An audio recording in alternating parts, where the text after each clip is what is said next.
कोई कि भैया इस वजह से पद में हमारी तरफ से ये तर्क है, भाई आपने खुद ने मुझे एक्सरसाइज की होगी, समझ रहे हो।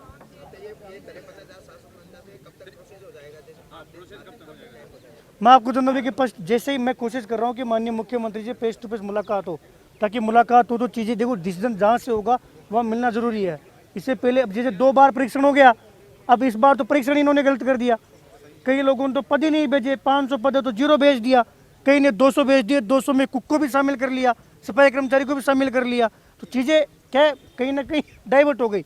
इसलिए आज हमने खून से पत्र लिखा है ताकि सही दिशा वापस हमें प्राप्त हो। बीच में 10 दिन हम भी काम नहीं कर पाए, तो 10 दिन में तो मामला ही साफ हो गया था।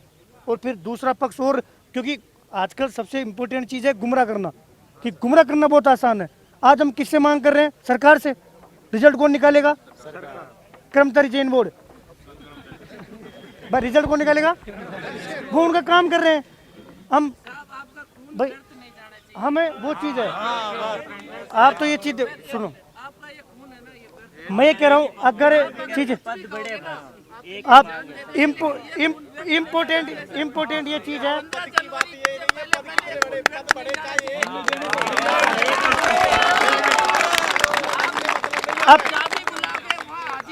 अब देखो, अब अपने को 2 चीज दिमाग में बैठा नहीं है कि सबसे पहले तो जो परीक्षण हो रहा है वो सही हो। पहले तो अपने बैठे थे भाई सही होगा, लेकिन वो हो नहीं रहा, समझ रहे हो। सुविधा मान लो, स्वयं सेवक मान लो, कहीं भी, तो अब उस पर भी काम करना पड़ेगा। ये चीज़ किसी को दिखेगी नहीं। जैसे मान लो 1% ये सोच लो पद नहीं बढ़े, तो सब क्या कहेंगे? नहीं बढ़े। अरे आप इसको तो देखो कि परीक्षण में गड़बड़ हो गया, क्या धोखा हमारे साथ नहीं हो सकता? भाई किसी के साथ धोखा हो सकता है।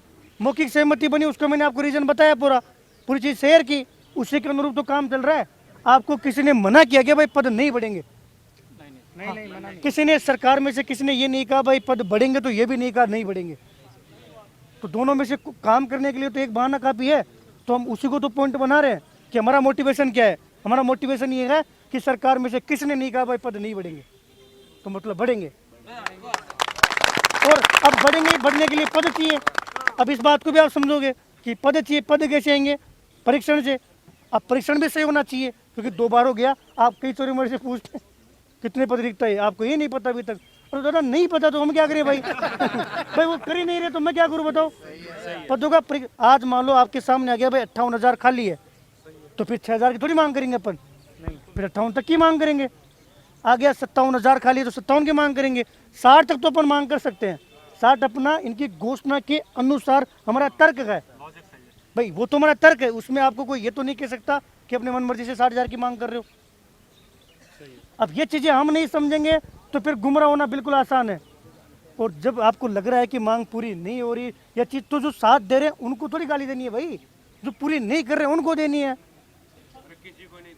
नहीं, मेरा कहने का मतलब जो चीज़ें है, आज एक लड़का पहले लगातार मेरे को मैसेज करता था, वो समझ भी जाएगा, देख भी रहा होगा, वो बहुत एक्टिव है।